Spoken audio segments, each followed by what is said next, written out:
where were you before this win? I mean, it seemed like you guys were as low as I've ever seen RCR. I think that's probably what I'm most proud of is being able to come out of like these valleys and still be able to compete and execute because it's just never giving up. You can't ever give up. It's the Kenny Wallace Conversation, brought to you by JEGS. Hello, everyone, and welcome back to Kenny Conversation, brought to you by JEGS, the leader in high-performance aftermarket car parts. Remember to go to jegs.com for anything you need to fix your everyday vehicle up. And they are telling me right now they have restoration products in store. If you want to rebuild that old hot rod, bumpers, carpet, check out jegs.com right now. Okay, deep breath, everybody. There he is.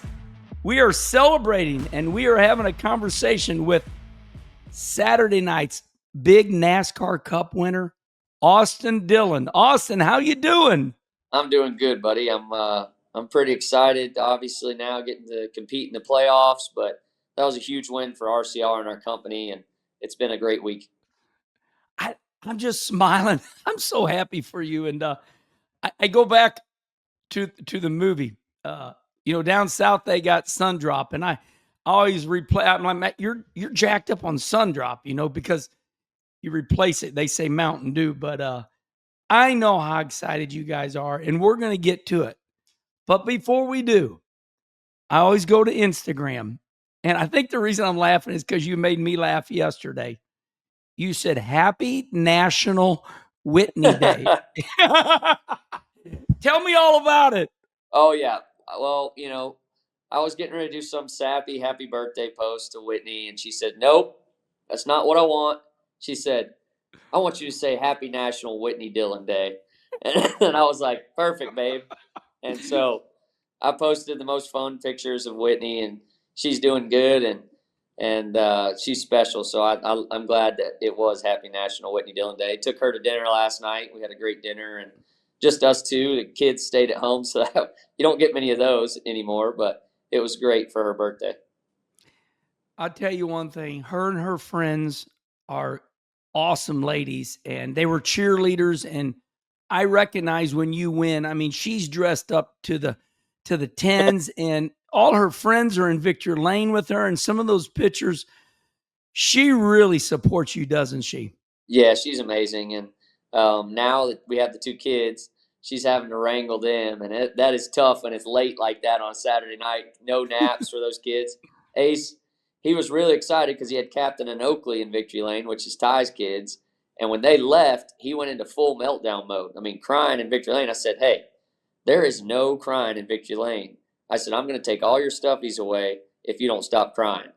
And he kind of got it together, had another milkshake, and he was back to good. But he didn't want his cousins to leave Victory Lane. Okay, so let's kind of do a soft opening right now. You win the Cup race, and every driver's dream is to have their child in Victory Lane, whatever Victory Lane it is. So here you are. Now your kids are a little older. When you look back on it, what did it mean to you to have, all the kids, relatives? What did it mean to you? It's the biggest win of my career. And, I've won the Daytona 500. But I told Whitney when we got married that, when you're single, you're out there racing, it just doesn't – it hits different for a while, but then you want people to experience it with you because that's the fun in it. And I told Justin Alexander a year ago, I said, man, I just want to get to Victory Lane one more time so Blaze can go to Victory Lane. Like, that was the whole goal. So that win at Richmond meant a ton to me then, even though it went down the way it did, because I got to take Blaze to Victory Lane. Well, fast forward to now, to this year, and it go down the way it did and get to celebrate. It was more fulfilling. And then Blaze, she's a little Whitney Dillon already, because she's just one finger up going, and I'm like, oh my gosh. Let me tell you something. Exactly. And it's funny, like, she's been a mama's girl this whole time, and like Ace is a sweet kid, cuddle with me, whatever, hang out, just nice. Blaze is very like pistol, like, no, I'm going to do it on my own. There's a ladder in our bus. I can't help her up the ladder. Like, serious about being very Miss Independent. Well, Daddy won, and for the last 2-3 days, I'm the king. Like, she comes to me, Daddy, Daddy, and she wanted to go see the car at the museum. I'm like, now you love me. This is cool. It's kind of like, when you win, I guess even your own kids like you a little bit more. You know what? That is not really the conversation, but let's add that in there. I think God makes it that way because how old is Blaze? Blaze is she's 2. She just turned 2, and Ace is 5. So 2 years old and already knows that if you win, you're special. You're the king, and that's It's pretty so cool. funny. Hey, off the cuff here, that W in the back. I have this in my notes. What a badass paint job. To me, the best paint job I've ever seen on any of your cars, with all due respect, the black number 3, Winchester Deer Season, Bass Pro. Is that W? Is that new for Winchester? Man, it popped.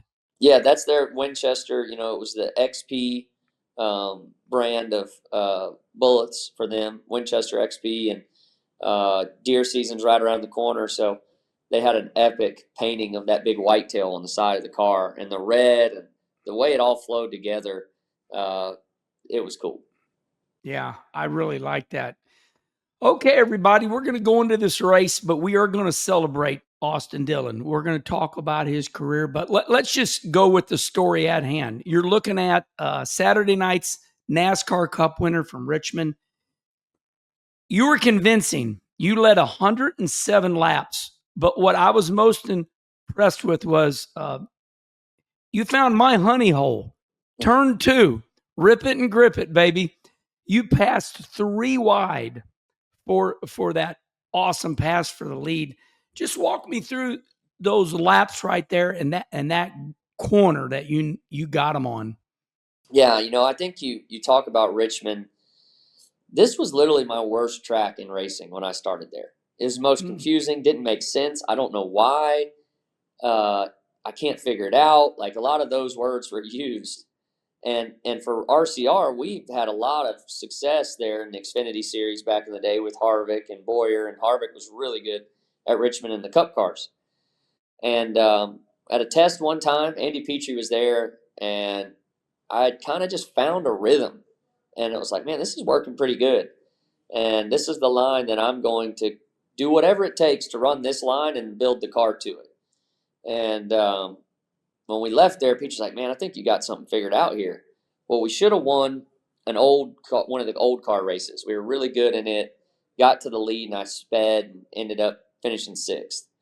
And every time I'd go there, I'd finish in the top 10 there for a while.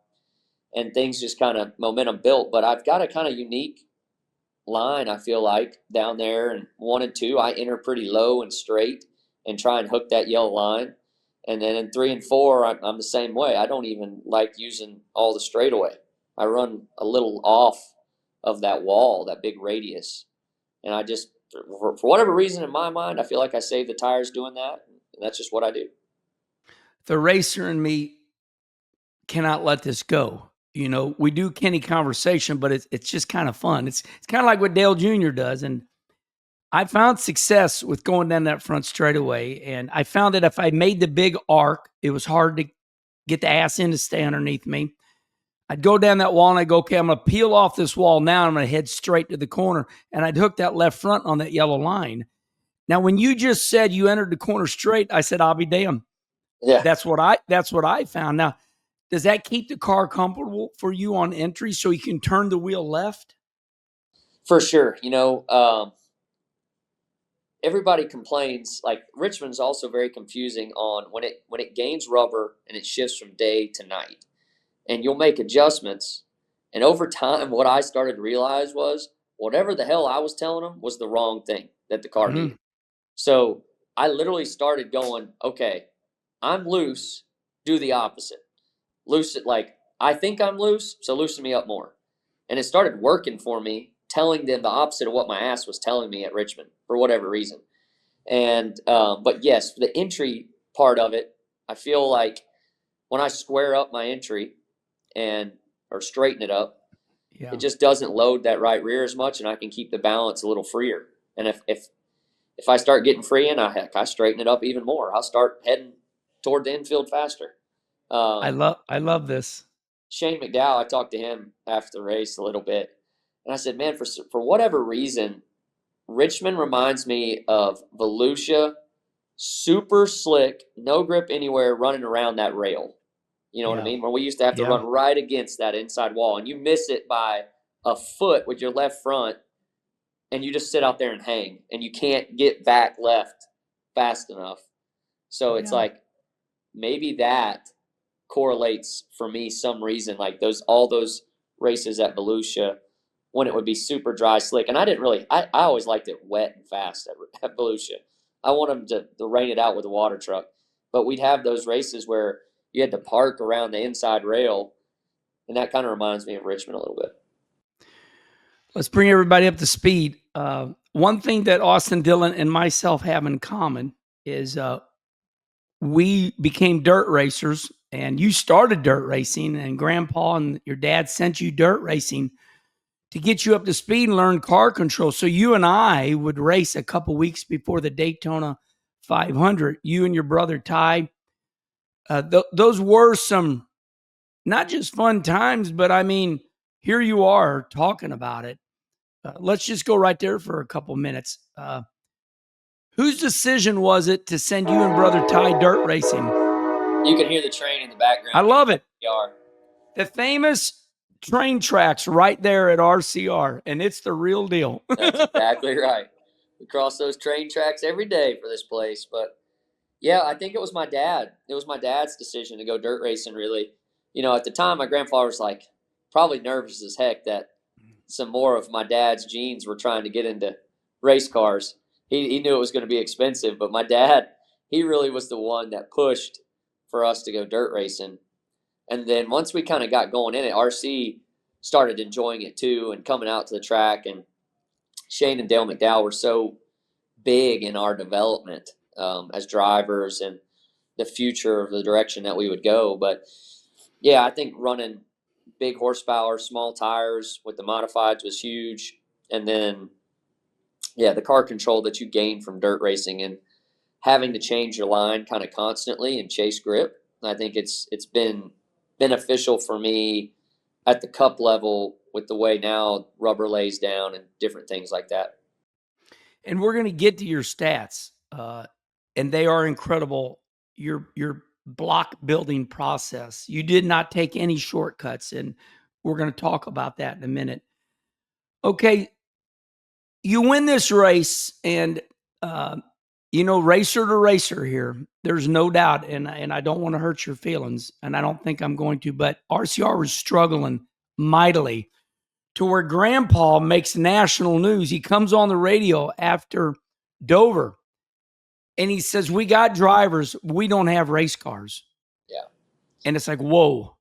So I'm just going to ask you straight up, what happened? How did you turn it around so quick? Or did you get lucky? As far as a setup, I mean. Yeah. No. So when RC came over the radio and said that, Ty and I, from the business side, we've been trying to help a little bit more. And Ty was like, man, he can't be saying stuff like that. I was like, well, from the driving standpoint, I was really, really excited for him to say that because we put a lot of pressure on ourselves as drivers. And you never hear that from RC. He never talks bad about his equipment, his motors. You don't really hear that side of it. He's always going to protect that. But he really felt that after Dover. Now, historically, Dover is a terrible track for RCR. It's just not, we've not been good there.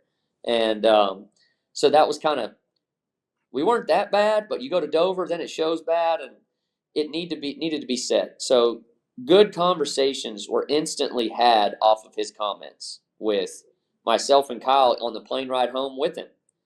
And like, hey, what do we need to do to get better? So we started opening up different things and talks, and I think everybody's mind just started hey, we gotta make it happen for RC, because everybody has so much respect for him. Richard Boswell came here to bring a win to RC. His dad was an old racer, and he wore, if you saw in Victory Lane on Saturday night, he had an old Dale Earnhardt hat that his dad used to wear. He carried it in his backpack all year, and he pulled it out in Victory Lane, and that's what he wore in Victory Lane. He didn't put any other hat on. He wanted that hat on, which was cool. But the process to get to Richmond started, I would say, Indy. Both our cars are pretty solid. We scored stage points for the first time all year, and then a stack up happened, knocked the radiator out of both of our cars pretty much. Out of mine, I was done. Kyle's day was ended because it was too much damage. We go to Iowa. I had a car capable of winning Iowa. We ran in the top 5. Cautions fell terribly. Ended up finishing 10th, coming back from 19th to 10th in the last run of the race. So really fast car there. So that kind of built some confidence for me, the guys. The pit crew got to make competitive stops around competitive race cars in the top 10. We go to Watkins Glen, worst track on the schedule for me historically. We go there, and we know we have to have a good run to set up Richmond, because Richmond has been a track that we can win at. We were fast enough to win it last year. We got to go run good at Watkins Glen, because if you run bad at Watkins Glen, it puts you behind in qualifying. You're not going to qualify good because the rubber, you're just such at a deficit going out early at Richmond. We run 15th, and that was like a win at Watkins Glen. So we put us mid-pack going out at Richmond. We lay down a good lap. We can see the front. We qualified 11th. Our long run pace was good there. So there was 2 weeks leading up to Richmond, and that's how tight it is, man. You've got to pick your target, prepare for it, and then attack. And that's kind of how everything went down for us now. And then the execution was my favorite thing, is because we didn't miss anything on pit road. We pitted at the right time, no penalties, and we were just kind of flawless. And those things don't happen every day. Our first pit stop wasn't great. We came in 4th and went out 9th, I think, but the guys got it together and were super solid after that point. And man, it was a special night. But that's what I've been thinking about the most, is everything leading up to Richmond got us that win. So you saw me doing a little wiggling around here. I went into my Herm Schrader notes, and I knew I had it here. You said something that I thought was interesting. November last year, you brought in Stewart Haas Racing old employee Richard Boswell, John Klausmeyer last November, and you said it took time to see results. Do you feel like Richard Boswell, John Klausmeyer, that these are key to turning it around there at RCR? Yeah, no, we made some really good hires with those guys and others that I think we're finally getting to a point where you're starting to see some of that. Our relationship from the driver crew chief standpoint, after Nashville, there was a big conversation between me and Richard, hey, we got to sit down and talk man to man. And we shut the door, closed door conversation to try and understand each other. And I said, hey man, I think we're a lot more similar than we realize, because we were at each other's throat on stupid stuff. And he realized what he could push my buttons on, and I realized what I could push his buttons on, and it was distracting from our goals. We both wanted the same thing, but we needed to know how to approach each other.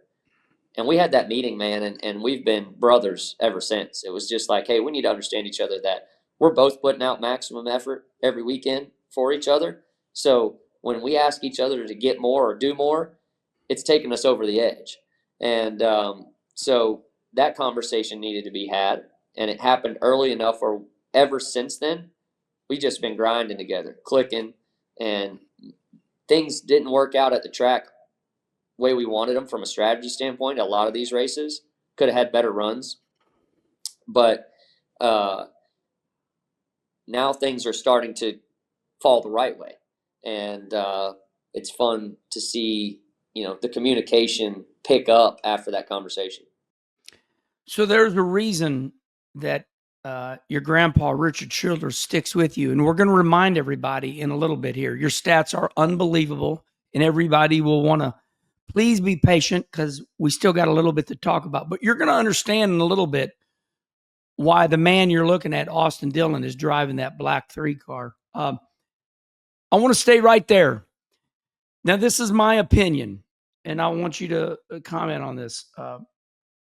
Richard and Richard Petty, Richard Childress. Richard Childress, your grandpa, the owner of RCR. Seems like Richard Petty and Richard Childress are the last of the Mohicans. Yeah. They are the last two at that racetrack. And, Richard, your grandpa's kind of taking over now. Richard Petty's getting a lot older, but these guys are of age now. You mentioned it. You mentioned it after the win. I just want you to comment. I mean, I don't know if there's anybody left. Are these two Richards the last? Is there anybody older? I mean, they're inspiring you because you said something about it. Yeah, no, I mean, I look at RC as one of the last guys that raced and got to this point. And there's no other business that he had to build this place that we have here at RCR. They're both racers, by the way, everybody. Right. Richard Petty, Richard Childress are drivers. Right. And the $20 taxi cab at Bowman Gray, and to take it and now have, 2 charters, some successful Xfinity teams, engine shop, a valve spring shop. It's really cool to look back at and say, holy cow, like he built this from a $10 investment in a taxi cab or $20 investment. So, his leadership has got us to this point, and it's fun to try and keep him fired up about it because he goes through lulls because the sport, he's old school. He doesn't want to see certain things happen or change and doesn't understand why NASCAR does certain things, and he's not afraid to come out and say those things. So I'm in the background like, hey, we don't need to say that, but I know you feel that way. So trying to monitor him but he's just that guy, and it's special because I look at him as like an Elvis of the garage because I think he looks at himself as that way too, because when he walks in there, he's going to have that white button up, those Wranglers. He's since taken the cowboy boots off to get a little more comfortable, so I'm proud of him of that.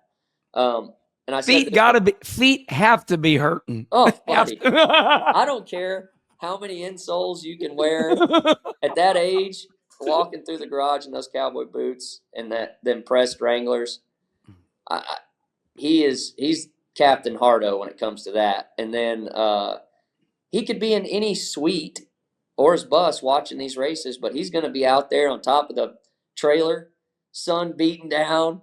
He's getting that neck sunburn. Make sure you wear your sun gear, sunscreen today. Skin cancer. Yeah, I mean, just he. That's how he's going to do it, and it's cool to see that he is that committed to the sport, and that's what makes it special.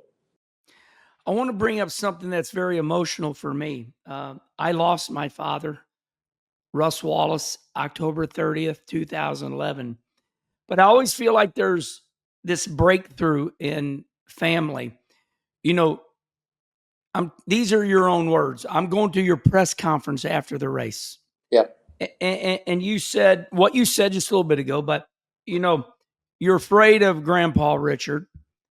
And then all of a sudden, the student is now teaching the teacher. And I say that very respectfully. I know he's the man. I don't want this to come across wrong. Are you now at a relationship with Richard Childress where you can go, hey, Grandpa, I think this. And he goes, well, I think you're right. Are we there yet, or is he still defensive? We are very close. And this is the funny part is I'll bring something up, a suggestion, and he might not agree with it off the bat. But I give him this. A week later, he'll come to me, and it's usually like, hey, what do you think about this? And I said, oh, that's a great idea. So, and that was your idea. Whatever way we got to get it across. I'm good with it. And I think what's been cool is, Ty's stepping in here more too. And his perspective has been from some other race teams. And, one thing the one probably thing that he preaches to us is how much time and effort he has had to put into RCR. Has taken away some of his time with us, his daughter, and family, because he's here every day.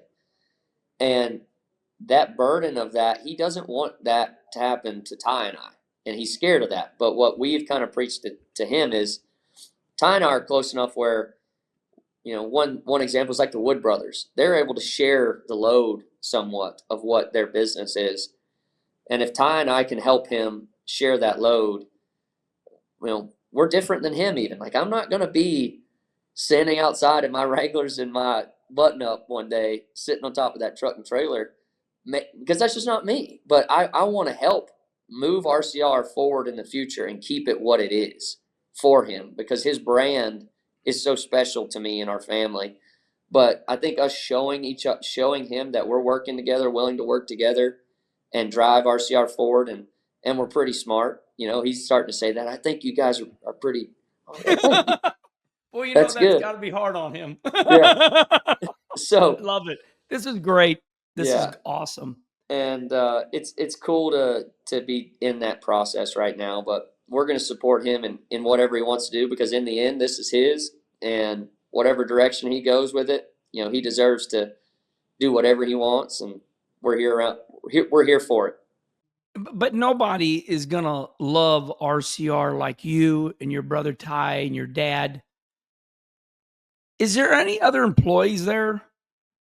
I mean, I know you guys are old school, and Richard made national news by saying we're a blue collar team. NASCAR hates us, and I laughed when he said that, because if NASCAR loves anybody, they love Richard. But he's like, NASCAR hates us. We're blue collar, and I got it. He was just so mad, that they picked on Austin Hill, and anybody else right there. What employee stands right next to your grandpa? Oh, I mean, there's multiple guys. Is there? Danny Lawrence? He's still there. Oh yeah, Danny's running the Xfinity shop. He's the competition director. What a name! What a name! Yeah, you got Danny. He'll say Chocolate still gets paid, but he don't show up unless he's coming to the museum. He's your brand. I mean, he is. So okay, so those two. Yep, and then there's guys, Jerry Haley, there's still a lot of guys that were around that old 3 team and around for a long time. Royce, still in the shop. So there's a lot of those names that are still around. But I think one of the big hires we had also in the offseason, our new president, Mike Verlander. He's come from working at Stewart Haas, also working for Kyle Busch, and he's got a really good edge to him and a direction that he feels that RCR should be in the future. RCR has really weathered the storm, haven't they? I mean, we look back and we see Bud Moore shut down, Junior Johnson shut down, basically Richard Petty Racing shut down. I mean, when we say these are the last of the Mohicans, I mean, that is a group of Indians that are just badass. I know you got to think about that. You're gonna carry this through that transition. You're not staying old school. You are turning the page and keeping that beautiful logo. Yeah, we have to. We have to compete and try and compete with the best, the benchmarks of the sport, the HMSs, the Gibbs, the Penske's, all those guys. And we don't have another business that supports this thing. It's got to be the competition, the engine shop, the sponsorship. We've got to outmarket everybody and do a very good job of delivering to our partners like Bass Pro Shops, and we've got to figure out ways to keep up with these other teams. And I think we're scrappers, man. I like to think of us as like those underdogs or the dogs out there. We're gonna blue collar, baby. Yeah, we're gonna figure out a way. You ever watch Monty Python? Oh gosh, yes. You know He's that got no arms, no legs. that's And he's it. still fighting. We're still there.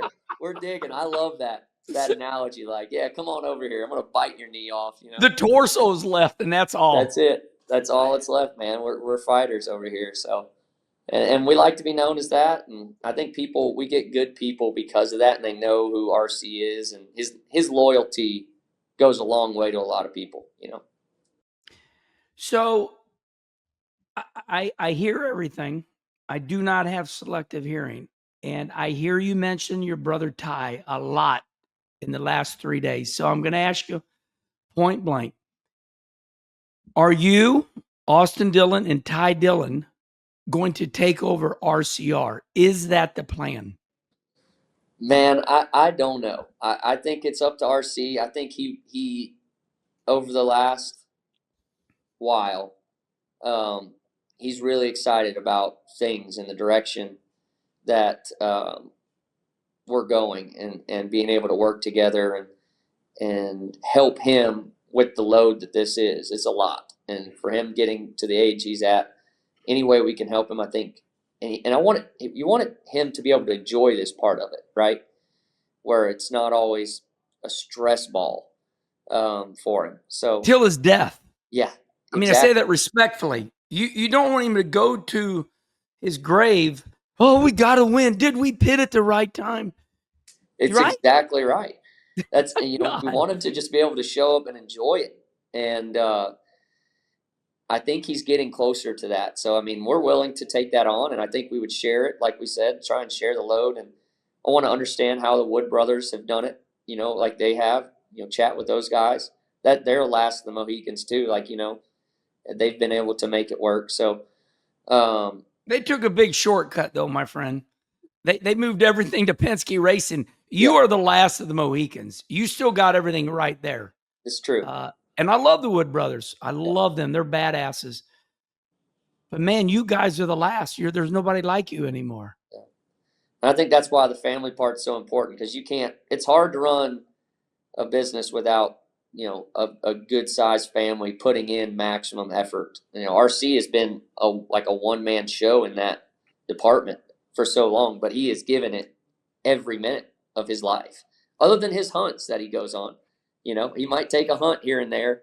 He goes to off in the wilderness to figure out what the next move is. Every time he goes on one of those hunts, everybody at RCR is like, "Oh, it's great. You got a week without him." But boy, when he shows back up, he's fresh. Oh man, he's bringing vengeance. This is very emotional for me because I'll be 62 Saturday, and I can hear the love in your voice. You love your grandpa. You know his history. You just want him you want to do good for him, and you want him to be able to relax. That's why that win is the biggest probably for me in my career, because I know where he was, where RCR is, and it's just it's a game changer, man. When you can go and win like we did, and seeing him smiling in victory lane and getting to pop a bottle of champagne, because no one quite can celebrate like RC. He likes victory. Childress Vineyards. Yep, Childress Vineyards. He don't mind to have a party back in the day, and you've probably seen him party more than I ever have. But I know I've heard stories that he liked to have a good time. Okay, well, we can keep going. And just a reminder, everybody, Dale Earnhardt Jr. gave me a call about a year ago. So this is going to be on Dirty Mo podcast. And, of course, it's going to be on the Kenny Wallace YouTube show. We got way further in this than I wanted to. And now we're going to do it. Austin Dillon, 35 years old, looks good. And now we're going to read his stats. Wife we're looks better. What's that? Wife looks way better. Yeah. Oh, no doubt. No doubt. I got a crush on Whitney. She's a badass too. Oh, she loves you. Well, she's a good-looking lady, but she reminds me of my wife. She's there. She supports you. She's got a girlfriend, and hey, now damn it. You see, you got me. That crew of yours, they're your boys, ain't they? You guys swim together. your crew, they love you. It's a bond, man, and it's cool. I haven't even said it in the media center. I said, some of those guys. I mean, the whole team, they're good enough to go wherever they want to, right? But we signed them up early on, and they committed to us, committed to me. I mean, through some struggles, and stuck with us. And they're a good crew. I mean, it's hard to find a top 10 crew, and they are. And it's been fun working with them. And But my they buddy like Paul, you. I can see in the Instagram pictures, you guys do it all together. You dress up funny together. You swim together. yeah, That's rare. it is. It's cool to have that bond, and I think that's what I grew up watching with Earnhardt and the Junkyard Dogs and the Flying Aces and all that. Like, we want that. We just haven't won as much as them, but we want that same bond, and we have it. And I like to hunt and fish with those guys. I'm trying to get more of them into hunting. We go golf together, but the party, Paul, he's got my X marked lawnmower out there doing donuts. Both front tires are flat on my lawnmower because he was doing wheelies. Bam. So my dad's buddy's like, the front tires on the lawnmower flat. The tracker off road, right front, rolled off the bead. The other one, yeah, I see that there's blood all over it. I'm like, I promise you, dude, I felt so bad. I didn't drink or nothing. I had a cold. I tried to get all the keys out of everything. They went out and ripped and tore up everything I had. That is awesome. Yeah. Okay, we're going to give it a go again, everybody. Here we go. We're going to remind you, and I do this with all the drivers. Austin Dillon, 35 years old. Now, listen, you feel free to stop me at any time, okay? Okay. But and I know there's more before this. We're going NASCAR right now. No dirt stuff. 2008 K&N Rookie of the Year. 2010 NASCAR Truck Series Rookie of the Year. 2011 NASCAR Truck Series Most Popular Driver. 2011 NASCAR Truck Series Champion. 2012 NASCAR Nationwide Rookie of the Year. 2013 NASCAR Nationwide Series Champion. Okay, now we've won the Truck Championship, the Nationwide Championship. Now we're going Cup. 2014 Daytona 500 pole winner. 2017 Coca-Cola 600 winner. That's a granddaddy. That's a marquee event. Now we're officially big time. 2018, you keep adding on. Daytona 500 winner. 433 NASCAR Cup races. 156 Xfinity races. 73 truck races. For a total of 665 NASCAR races in the top 3 series. Now, I can go on, but those are the Mac Daddies. Do you feel that old? What does that make you feel like? I mean, my gosh, you're a Coca-Cola 600 winner, Daytona 500 winner. You're a champion over and over. You did not take a shortcut. Yeah, it's special, man. It's really cool hearing those stats and the amount of time you spent in a race car, and you forget about a lot of that when you're just in the grind out here doing it, So one day I definitely probably look back, but I think it's just that I look at it as the commitment to it, It's the commitment to being solid as long as you can. But it's very cool, and when you get a win like this past weekend, you think, well, maybe we can get a couple more. Feel pretty good about that, And you just keep digging along, see what good Lord gives you. And my focus is I want to be as competitive as I can be for RCR. And when that day stops, I want to help them compete and be at the next level in any way possible. So it's a lot of fun. We just want to keep on doing it. Yeah. Sometimes it's not a lot of fun. There's been a lot of over the last let's go right there for a minute, okay? They say, to be happy, you have to be sad, because you don't have happy without sad. It's like, I'm bummed out. Oh, I'm happy. I just won Richmond. What place were you in? You bring in the world's greatest driver, Kyle Busch, and you're running better than him. And you listen to Grandpa Richard make that big announcement over the radio. The world catches on to it. We're no good. We got to get these cars better. Where were you? Where were you before this win? I mean, it seemed like you guys were as low as I've ever seen RCR. I think that's probably what I'm most proud of, is being able to come out of like these valleys and still be able to compete and execute, because you're just never giving up. You can't ever give up. And it's a redundant statement. A lot of people use it, but it's true. Like, you go through a lot of peaks and valleys, and family, your life outside of racing has to be right, I believe, to be good at the racetrack too.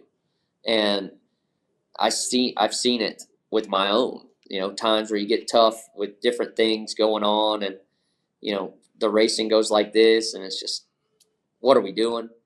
And when all that other stuff comes together, it seems like moments like these happen. And that's what's rewarding about it. And the time that you spend, I said something about this, like, I haven't missed a simulator date this year on a Tuesday. I think for the speedways, I'll stay at home. Every Tuesday from 3 to 6:30, I'm in the simulator. And sometimes you're in there beating your head off a wall, burning your eyes out of your head. What am I doing? You know what I mean? Thinking about it. But when you get a win, all of it's worth it. It's like, man, glad I never missed a minute in that sim. Now I want to get back in it for Darlington. I'm going back today to try and get ready for that race 2 weeks out. So that's motivating, and it's pretty cool. Well, I know this is not a good logo, but maybe inside RCR, we can go get you a Monty Python torso and put it inside the race shop. Guys, this is us. And, Yep. Monty Python. I know we're repeating ourselves. Put him right in the door. Yeah, put him right in the door. The arms are gone. The legs are gone. And he's like, come on, you son of a bitch. Let's go. Yep. I love it. I love it too. I got a bull rider on our Carolina Cowboys. By the way, I got to get you out to a Cowboys event. Are you in St. Louis right now? I'm in St. Louis right now, going dirt racing this week. Okay, well, there's an event coming up. They have one in Springfield, Missouri. Yeah. And there's one. But Kansas City hasn't happened yet. Kansas City's not far. But our Carolina Cowboys are a lot of fun. PBR teams event. You want to go, I'll get you all set up. But I got a bull rider, and this guy's tough as nails. He's one of the last American champions. His name's Dillon Swearingen. And he's really good at riding bulls, but he's terrible at getting off of them. And it kills me every time, because, we got him under contract, and I'm like, man, I know it's a good thing that you don't get off because you make it to 8 seconds, but when you make it there, try to find a soft landing, or if you can, he always just slams himself in the dirt. So you don't want to be good at jumping off, but it's the same thing. I want to preserve his body as long as possible. So that's where I came up with the Monty Python. I say, did you ever see Monty Python Holy Grail? Because that's him. The next day, we're like, all right, Dillon, you all right? You going to be able to get on? He's like, 4 broken ribs and a leg dragging. Oh, yeah, I'm good. Put me on. I'm like, God, you are that knight in Monty Python. That is a different breed. That movie 8 Seconds just broke my heart. Those guys, they expect to get destroyed. It crazy. Just hurts me. They're a different breed. You got to go watch them. You'll enjoy it. I got to get you out there, get you behind the chutes and see them. It's a cool aspect now that we got the team part of it. It's 5-on-5, and you get to cheer for your team, and it comes down to that last bull ride, and if the points are close, guys got to stay on. It's pretty special. Just want to add this in here. I was born and raised in St. Louis, Missouri, but I was raised in Rolla, which not 80 miles from Springfield, Missouri, home of Johnny Morris, Bass Pro, your sponsor. It's so strange that these big NASCAR sponsors, they're right here, right next to me. And Anheuser-Busch, right there. Andy's Frozen Custard. Andy's Frozen. Look at this. This is funny. Hold on. I got to show you something. You guys got a lot of the NASCAR sponsors right there. That's right. Get your free gift Mikey card. Waltrip sent me these. $50 for the Herminator, baby. But it is crazy. Brother Rusty had an opportunity to be sponsored by Anheuser-Busch, and he turned it down because it's a long story. Rusty did just fine. But yeah, they're all over me right here. It just blows my mind that I've had great sponsors, but I've just never connected with some of the biggest sponsors in America. And they're all about one's 10 miles down the road, the other one's 80. And you got a great sponsor there, Austin. Johnny Morris, Bass Pro. What a badass. Yeah, no, he's family, man. It's awesome, and the heritage of the outdoors. And I had an interview just before this with Hook and Barrel, and we talked about just the hunting experiences I had as a kid that kind of shaped, I feel like, who I am. My grandfather taking us out at 12 years old to British Columbia, and those hunting experiences like toughened me up right off the bat, like to the point where you're like, I want my mama out here in the middle of nowhere in a cabin, just me and grandpa trying to get a fire going to get some food. That type of stuff, I think, drives the competitiveness in you pretty quick. But we were just talking about that. But that's why I love our partners at Bass Pro, because we are hunting and fishing. That's what we love to do when we're not racing. And Johnny Morris, he helps the people out. It's called the Ozarks. Yep. It's country people. They take knives and whittle wood, and then you get down around Branson, Missouri, and you got the Black 3 flag flying above the big golf course. And it is really, Johnny has really saved that area. Oh man, Big Cedar Lodge and everything that they're doing with those golf courses, that's going to be the golf mecca of the world. It is. It's going to be awesome. I mean, I'm going there. Ty's hosting a tournament at 3 of their courses there at Big Cedar. We're staying at Big Cedar right before the Kansas race, so I'm excited to get there.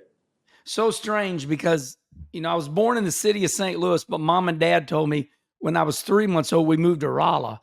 And, Dad raced in Rolla, Missouri, which is, 50 miles from Springfield. And I always said, I'm an Ozark boy, but we moved back to St. Louis. Those are very close to me. And our family, we do head to Branson a lot. And, I think it's as good as Myrtle Beach. It's got all the, the shows and all the country Western people. They go and retire down there. Oh, yeah.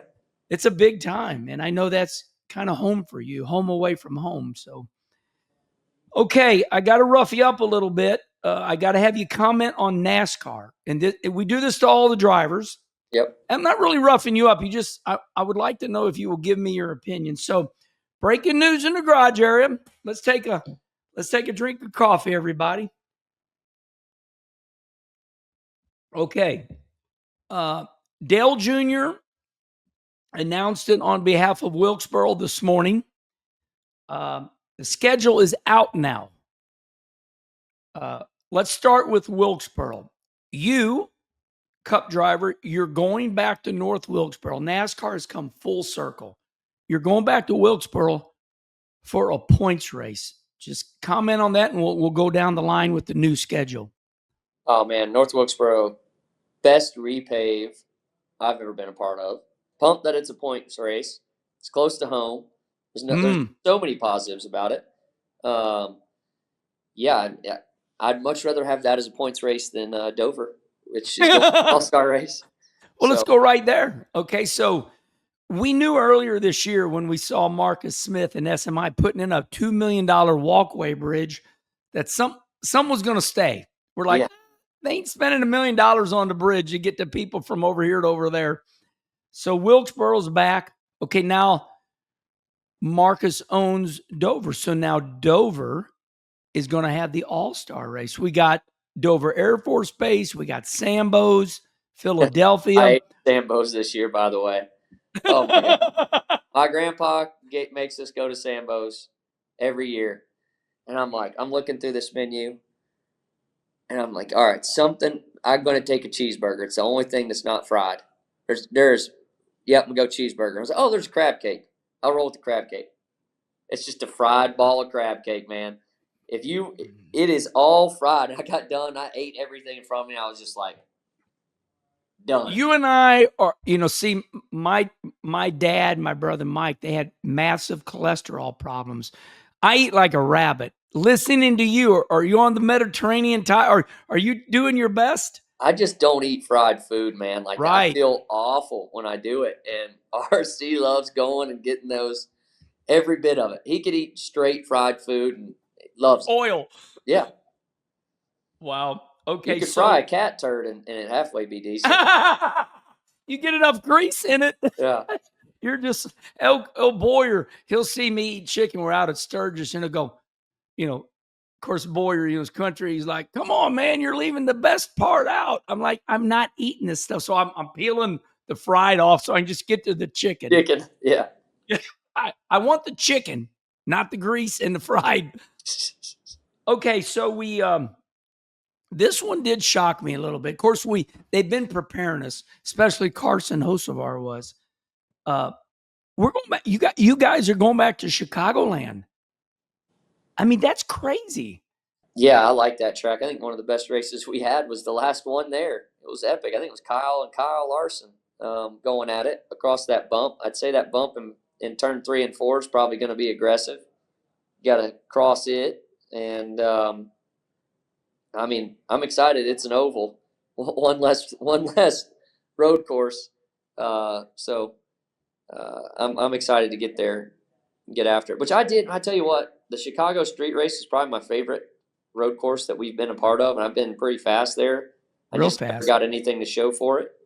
And Hocevar ruined my day there. So speaking of him, Why do you think they used him to tease the return of Chicagoland? Did he do that on his own? Because if you follow Carson's, now I know he's pissed a lot of people off. Let's forget about that for a minute.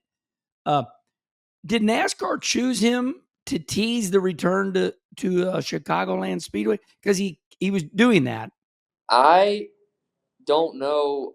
I'm not privy to what you're talking about. Did he do it on Instagram or something, or Yeah, for like the last month, he was in an airplane above Chicagoland Speedway. And I'm like, he knows something. But okay, let's leave him alone. He wiped out half the field at the street course, and he was God. like, "Hey guys, I'm not going to be the problem at the street course this year. We're going to go to the oval," which he'll probably haul ass at because he's pretty good on them ovals. Let's stay right there for a minute before we go to the Naval Base Coronado. Carson Hocevar. Everybody agrees, he's great, he's good. And Dale Jr.'s arguing, yeah, I don't want to go against him, but what are y'all going to do about it? When are people going to start busting his ass? Oh, I mean, I think it's around the corner. But the big thing is, I raced with him somewhere earlier this year, and afterwards it was in Martinsville, and he sent me a great text, and we had a great chat about Martinsville and the tires falling off and just hanging on, and it was really good. And I was kind of like, oh, he hadn't messed with me in a while. I'm good. Well, then the Chicago thing happened, and I watched him for 3 laps just out of control leading up to it. My crew chief even said, hey, 77's out of control. Just give it a lap here. You'll be by him. Well, I couldn't even give it a lap because the next lap's when he slapped the inside of that wall coming around the fountain. And I was like, what are you doing this early in the race? Just out of it. So that was frustrating, but I mean, it's just part of it. You see guys that go through this, and it's happened in our sport multiple times, the aggressiveness of it. So we'll see. I mean, he's playing into it right now. But I was interested. I thought Stenhouse would be the one to really straighten out that situation. Ricky's too tight with the owner. The owner is like, please don't wreck our car. And Ricky Stenhouse claims Jeff Dickerson is the reason Ricky Stenhouse is in Cup racing. So Ricky feels like he really owes Jeff Dickerson. Gotcha. That's the tie there. And well, okay. I just, sorry. Okay, so we're the new schedule shows Naval Base Coronado, Sunday, June 21st on Father's Day. What do you know about that? Were you out there? I was not out there, but I think that's awesome. I think that right behind the way they stack the schedule, what I saw, I mean, I don't think it's fully released, but I saw what everybody else seen from media members, that Sonoma's after it. So I think that's cool for like us to be able to stay out in San Diego, enjoy the beach, and then go to Sonoma, have 2 road races back to back. I hope they build that road race out to something really cool. I haven't even seen what the layout properly looks like, but I think I love when our sport ties to military and patriotism. So this could be a really patriotic moment for our sport, giving back to military. So breaking news in the garage area with Austin Dillon. As we're doing this Kenny conversation, the schedule is out. And, there you go. It's on all social media right now. And what I'm looking at is the first big change I see, Austin, is the All-Star week. Dover, right? Yeah, that's the first Mac Daddy's like, whoa. Thank goodness I won Richmond, so I don't have to be in the hooligan at Dover. My gosh. Can you imagine that, trying to get in at Dover, getting aggressive at Dover? Ooh, that's a big wreck. Yeah. Like I'm gonna wreck you to get into this all-star race right here. We're off turn 2. We're gonna hit really hard. Yeah, and then the obviously that let me go back here a little bit. Chicagoland. No, the next one. So the first big one is what we just said, and then Coronado. That's the second big one. Does and Sonoma come right after it? Yep, you're exactly right. Sonoma comes right after. Good point. They keep you guys out there. That's nice. I mean, so we're not just this. We did a lot of this year, like all over the map. And then the third big one. It's Sunday, June 21st.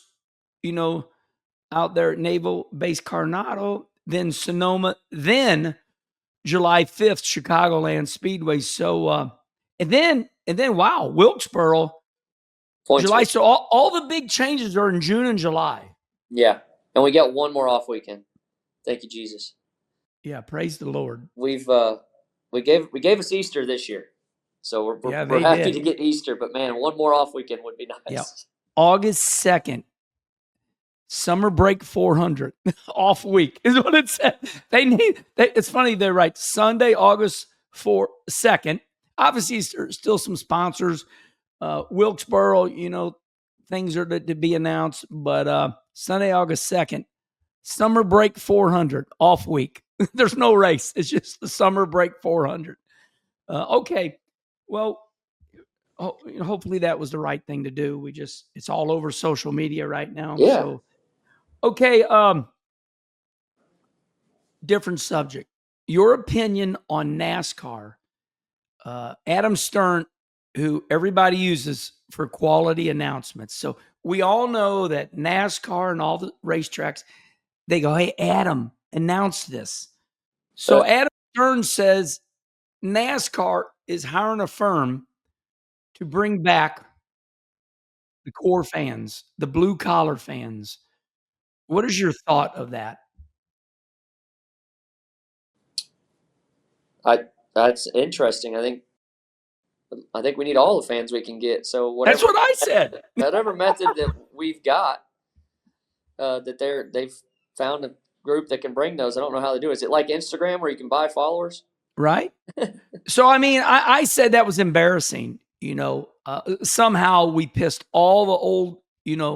We pissed them all off, and now I'm controversial right here. I'm not saying you need to go with me, but somehow we pissed all the fans off. Of course, Mark Martin, Dale Jr., Denny Hamlin, they've been doing a good job too.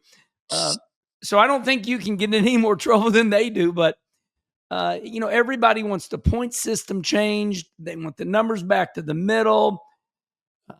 We don't have 300,000. Listen, we can only fit 100,000 people in at the racetracks. They took all the grandstands out. So we can't fit any more than 100,000 people in anyway. Yep. So let's just go right there. Your thoughts Packed on house at Richmond, by the way. Sold out. Sold out. I think every track should have one date. No one should have two. If you can't sell out, you don't get a second one. The next year, you get one. Go somewhere else. because there's fans out there that want to see their home track get raced on, and we've proven we can go to short tracks, different types of tracks, and make it work. So I'm of the favor. If you can't host 2 sellouts, you only need 1 race. But yeah, I don't know, man. I don't get into the whole points thing because I won a championship in the Xfinity Series, winning 0 races. I was just consistent. We had probably 6 second-place finishes that year, and we won a championship. Now, we did the best job of scoring points over the season. That was great, but the game changed, and it went about winning. Winning was the goal. So I feel like that mentality changed and put more pressure on winning. And I do think in the playoffs, one thing I would like to see is when you're not in the playoffs, like the cars that aren't, they're still racing for points, but the playoff drivers are only racing against themselves for points, meaning there's 16 points to get. And so there's 16 guys in that first round of playoffs. If I finish 5th and Denny finishes 10th, there's only 1 point between us if the other cars aren't in the playoffs. Does that make sense? Oh, yeah. Yeah. But in this, NASCAR announced, that okay, right there. Let's stay there again. You're bringing up great points during Kenny conversation. Let's go right there. NASCAR said this is the last year you all will, determine the championship at Phoenix. What do you feel about moving the championship race? Love that. And I feel like, truthfully, everybody beats up on NASCAR, but I feel like they do a good job of sitting there, taking information in and trying to move the needle, maybe slower than some of us want, but they move it. And Homestead's a great place for a championship, always has been. I think Phoenix, it did its job, but it's just not the place that you want to race at for a championship, in my opinion. So it needs to rotate to the tracks that can host a championship, because weather's usually the issue when you get that late in the year. Yeah. There's only a handful of tracks you can choose. There's a handful of tracks you can choose. Vegas might be one of them, which would be pretty cool, having that atmosphere as a championship. But Homestead has always been a great place. I feel like it when I love going to Homestead. So yeah, 1984. So for the people on YouTube right now, there it is, 1984. Terry Labonte wins only 2 races and wins it all.